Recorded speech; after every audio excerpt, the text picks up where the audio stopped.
So the concept of benefaction was a key factor in the development of English dissenting academies and their libraries during the 18th and 19th centuries.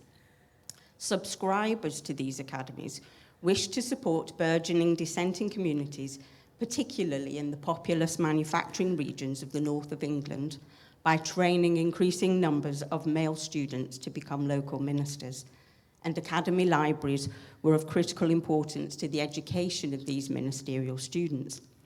So this lecture this afternoon focuses in the main on institutions founded by Congregationalists or Independents in the north of England. My apologies, I know this is the Unitarian Historical Society, but bear with me. And it examines the various means employed by these academies to support and develop their educational endeavours, including regular appeals for books or funds to buy books, annual voluntary subscriptions, congregational collections, donations and legacies. It draws upon recently published research and the resources of dissenting academies online, the database and encyclopedia, which forms one part, and the virtual library system, I'm sure some of you know of this, and the physical books of the Northern Congregational College collection held at the John Rylands Library, Manchester. Dissenting academies for Congregationalists or Independents in the north were established at two sites during the late 18th and early 19th centuries. Lancashire, centred on Manchester, and the West Riding of Yorkshire, centred latterly on Bradford. Lancashire Independent College, founded in 1843 at Whalley Range, Manchester, descended from William Roby's Academy, also Manchester, Leaf Square Academy, Pendleton, Salford, and Blackburn Independent Academy. In Yorkshire, two separate academies evolved from earlier institutions, Airedale Independent College near Bradford and Rotherham Independent College. And I'll come on to those in a second. The libraries of these earlier academies were such a valuable resource that every effort was made to transfer both students and books to the newer institution. The earliest academies were largely dependent upon the generosity and commitment of a handful of individuals, often a single minister, and this was also true of their libraries. There were notable exceptions, however, in the 18th century. Warrington Academy operated on a much larger scale, supported by public subscription and student fees, and when it was dissolved in 1786, the trustees ensured that its remarkable library was transferred to the new college, Manchester. Coming back to William Roby, perhaps the most significant itinerant preacher in Lancashire during and after the evangelical revival, and the cotton merchant Robert Spear, they founded an academy together in 1803 in Mosley Street Chapel, Manchester, to train ministers over a 2-year course of study. Teaching took place in the vestry, and Spear provided a library at the chapel for the students, about which unfortunately very little is known. After Roby's academy closed in 1808, he and Spear were subsequently involved in the management of both Leaf Square Academy and then Blackburn Independent Academy.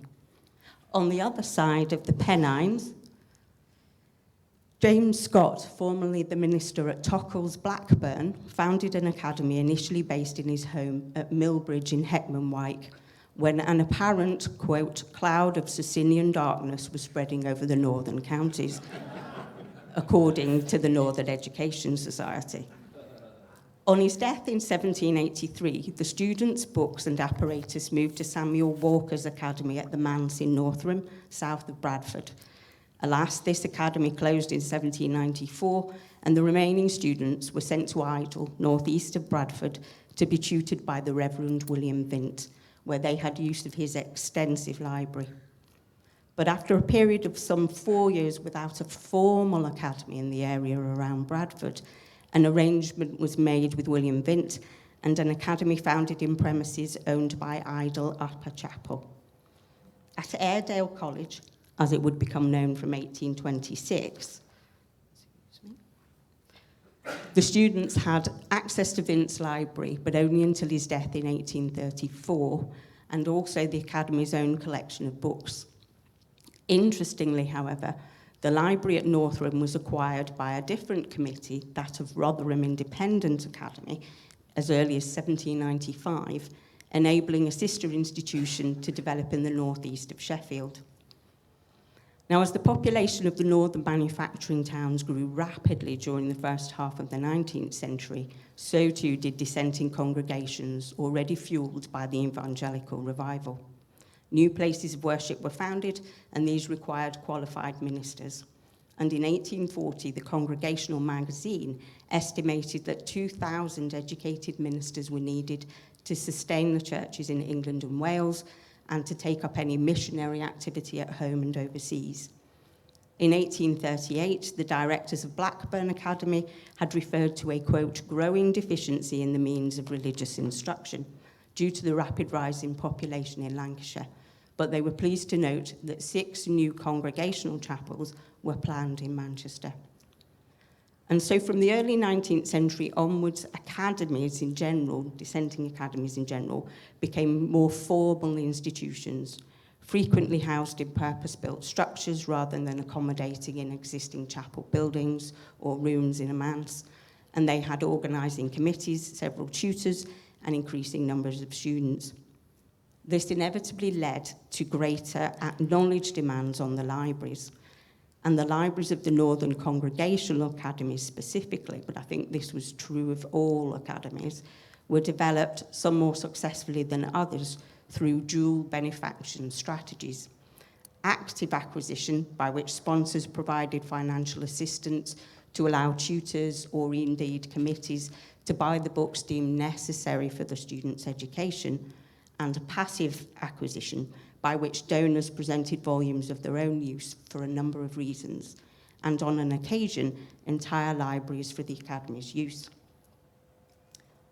Blackburn Academy had opened with 4 students in 1816 under the guidance of the Reverend Joseph Fletcher, then minister of the Independent Chapel in Blackburn, whose private library, like William Vincent Idle, was made available to the students.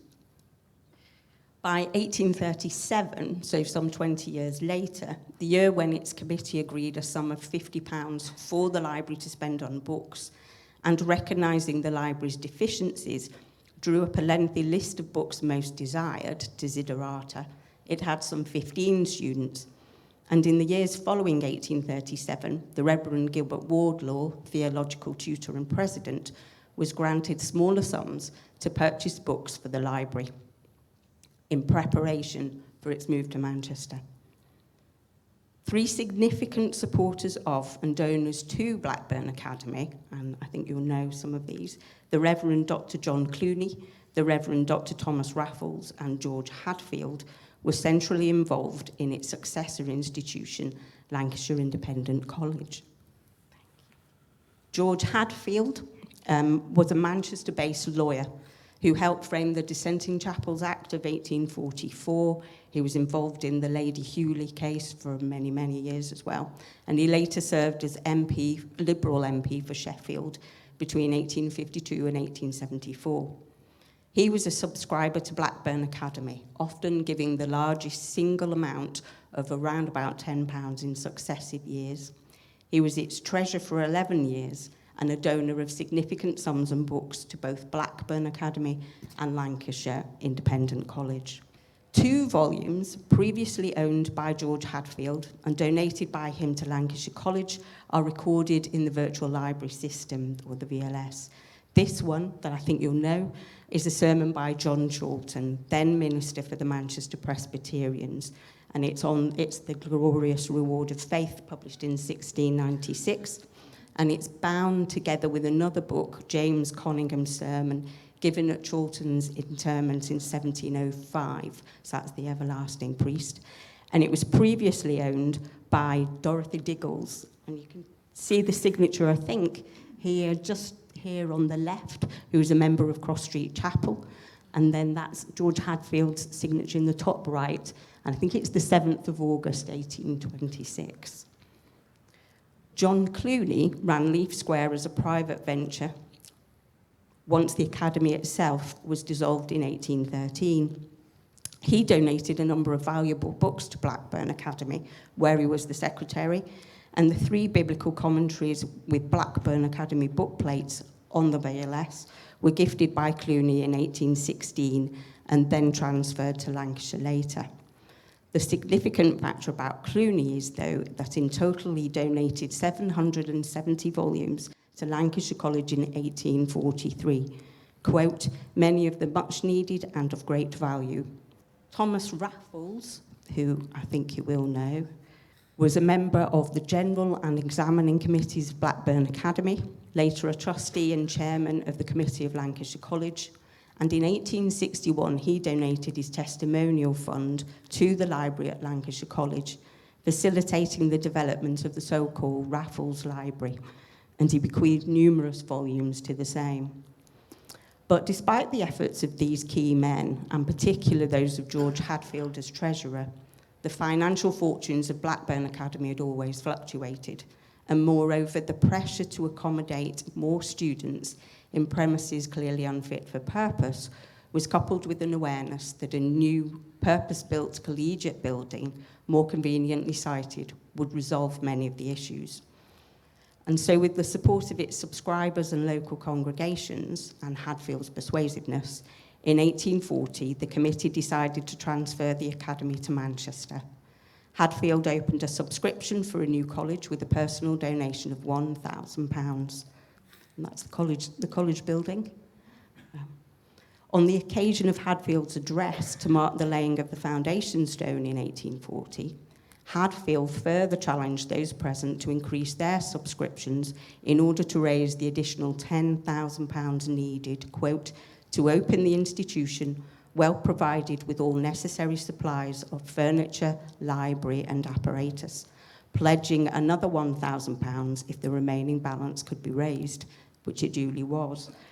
Importantly, I think, in 1841, a subcommittee for the development of the library was formed to select and procure such works as may be required, with a separate sum ascribed for this purpose. Subscribers such as the Reverend Robert Abraham, minister at Marted Top in Yorkshire, gave an annual donation for the library thereafter. Now, all of the books at Blackburn Academy, around 2,000, many in quite poor condition, which had to be repaired and rebound, were still transferred to the new college in Manchester. Significant additions in 1843 from the personal collections of John Cluny and William Allers Hankey. William Allers Hankey, who was the co-founder of the British and Foreign Bible Society in 1804 and treasurer of the London Missionary Society, and he gave 139 volumes.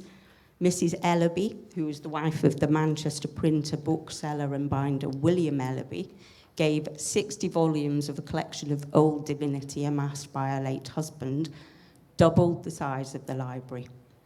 And you can just see and it's quite faint, so apologies. That's William Allers Hankey's signature on the title page, on the one on the left. And again, these are titles in the Northern Congregational Collection at Rylands. And that's John Cluny, and it says Leaf Square underneath. That's on a William Sherlock tract. Yet, surprisingly, the committee still reported that there was still great room for improvement and that the library at Lancashire College lacked standard texts, and it appealed directly to friends of the college to make presents of useful works from time to time and donations of money specifically for purchasing books. By the 1860s, the college, supported principally by significant donations from subscribers and congregations in Manchester, just as George Hadfield had foretold, and assisted by students now paying their own board, and a further donation of books from Joseph Thomson, who gave 64 volumes in 1858, it meant that the college was now financially secure and the quality of its library assured. In Yorkshire, the separate academies at Idle and Rotherham faced similar financial strains to those experienced by Blackburn Academy, as they too attempted to cover the cost of educating and housing increasing number of students by subscriptions and donations alone, and in the main from smaller communities. Of the two institutions during the first half of the 19th century, the former was probably the more successful in managing these difficulties, largely due to the benefaction of two key women, Miss Sarah Baum, and her sister, Mrs. Mary Bacon. Unfortunately, I've not yet located an image of either, but I'm searching through archives in Bradford, hoping to do so. I know that Mrs. Mary Bacon refused to sit for a portrait, even though Airedale College Committee wished her to. But in 1827, they relieved Airedale Independent College of its debt, giving £100 each. And 2 years later, in an act commemorating her deceased sister, Mary Bacon gave 2 estates in Bradford to the college. The estate at Undercliff would become the site of the new college building, as it is there. This is an etching from one of the reports, and it had a designated library room. And the second at Fagley gave the new college an income from rentals.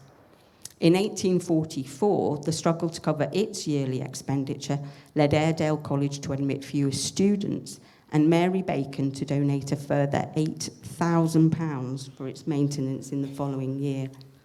Mary Bacon was also a significant donor of books, and in 1833 made what was described, perhaps euphemistically in the annual report, as a large addition to the library, which included 9 volumes previously owned by William Vint, but that's as much as I can find out at the moment.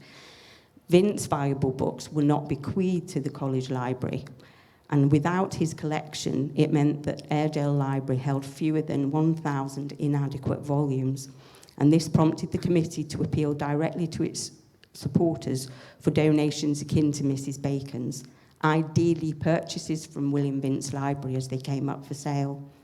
Many, including current and former students, former tutors and ministers, answered the calls and made donations of books. And in 1835, the committee thanked the Reverend John Cockin of Holmfirth for his present of 22 works, including several tract collections, whilst reporting that the library was still deficient, particularly in the field of science and general literature, and a far from comprehensive list of the works most required was provided. Further donations of books were made and listed in the college's annual reports, and round about £10 to £15 annually was spent on book purchases for the next few years. But in 1852, the committee at Airedale College conceded that due to its income barely meeting its annual running costs, the continual improvement of the library had not been possible. As a solution, it opened a specific library fund and set a target of £200. A full list of titles outstanding was finally drawn up by a library subcommittee in 1853, and its members set about procuring them using the £290 raised. Nonetheless, subscriptions from the West Riding could not meet the expenses of Airedale College, let alone 2, albeit partner institutions, for Airedale College and Rotherham College were never intended to compete with one another. And although donations of funds and books also came from dissenting communities beyond Yorkshire, including from subscribers to Blackburn and Lancashire, the London Missionary Society and London congregations, it was recognised as early as 1850 that a single Yorkshire institution would resolve many of its problems, including the shortcomings of their libraries. Deputations from both colleges met in October 1856 in Sheffield to discuss once more the possibility of a union, but the idea was not endorsed by Rotherham College's representatives, whose supporters were somewhat daunted by the prospect of a move to Bradford. And so the 2 institutions carried on separately for another 30 years. Rotherham College and its library benefited also from the generosity of its first treasurer, Joshua Walker, and his brothers, Thomas and Joseph, all iron manufacturers in the town. And they respectively provided a loan for its first building in 1795 and £100 each for its library. Unusually, Rotherham College was purpose-built from its inception. Thomas Walker gave an additional sum in 1816 to augment the library of £315, and supporters of neighbouring academies were also generous.